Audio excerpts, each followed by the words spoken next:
Hey everyone, Trev here from Norwood Sawmills with another tip. It's super important to know where the end of your cut is. I've done this to myself so many times. I think the log's in the right position.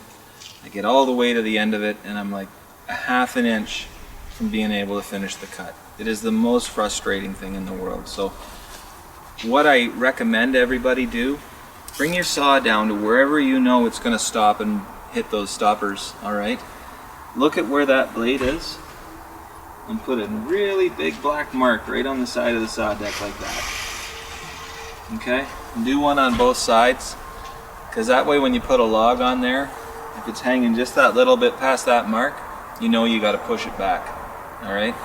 Just a little tip, worth its weight in gold, should help you cutting. Quick tip today, guys, from Trev at Norwood Sawmills. This inner scale. Common question. My answer for many years is forget about it, don't use it. It's not very useful because it's got all the same measurements as the outside scale. I have changed my mind on that.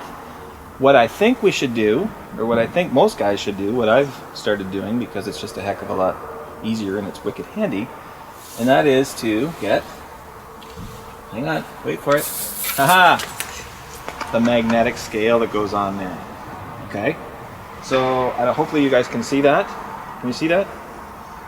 Can you see that, cameraman? Yeah, more or less. More or less. If I come closer. Yeah, even better.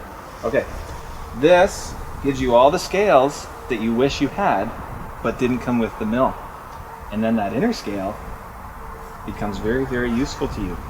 Okay, so the two big ones that are on here that are my favorites are the 5/4 and the 6/4. So the 1¼ and the 1½. So if you're wanting to play around and try and match up to store-bought materials, if you're cutting dimensional stuff, those are the two numbers that are just going to consistently come up. Okay, so tip number one for scales and making that inner scale a little bit more usable for most guys, get the magnetic scale. Okay, hope that helps you out. Have a great day. Hey everybody, Trev here from Norwood Sawmills.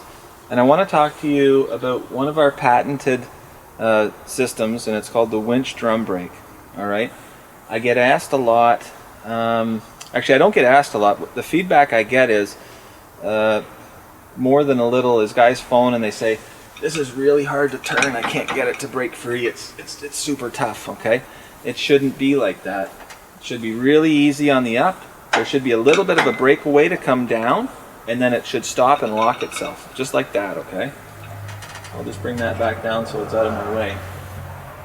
So the way this system works is it's a spring-loaded design, and the way the cable's wrapped, the direction that the cable is wrapped, it's only holding pressure because there's weight on the downside, okay? So it's got a pretty good lock on it there. That's what lets you just leave it and make your cut. Now the problem is, two things happen here, okay? Guys either build the machines and then kind of forget about it, and this system gets all dried out and then it gets really hard to turn, or they think, oh, this needs lubricated, and they put grease on it. Okay, you cannot grease it. Okay, it needs lubrication in a slight amount. Greasing is too much.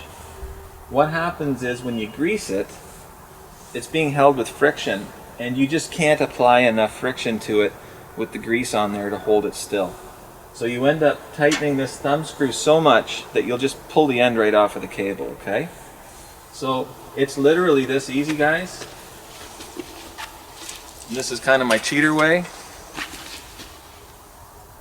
That little bit of oil right there off your dipstick. You just got to rub this cable with it. That's it. That's all the oil that needs. If you did that twice a week, it would be fine. That's all you would need to keep that system working properly, okay? So hopefully that makes sense, and that'll keep everything in shape for you as far as lubrication goes, okay? Now, setting this up so that it's at the right tension, okay? What I normally do is when this machine's up, when this handle is up in this vertical position, of course this handle clockwise lifts it, counterclockwise lowers it, okay? If you lean the handle back just a little bit, and you loosen this thumb screw off, hold on to it when you're doing this so it doesn't come around and clock you, okay? It's going to want to start to fall on its own, okay? Now, if you get it to that point, see how it just, I hardly have to touch it and it wants to fall? If the machine is running and vibrating, it's rattling, and this will actually start to creep down on its own. What you want to do is tighten this up to the point that it'll stay still with the machine idling, and that'll give you a good base to work from. After that, it's going to just be a little slight adjustment to get to a point that's comfortable for you. This isn't exactly the same for everybody in terms of how much tension is right or wrong. So you just find that spot that's still easy to lift, holds it still, but lets you just break it free so you can lower it down. All right, that's the winch brake drum system, guys. I hope that helps.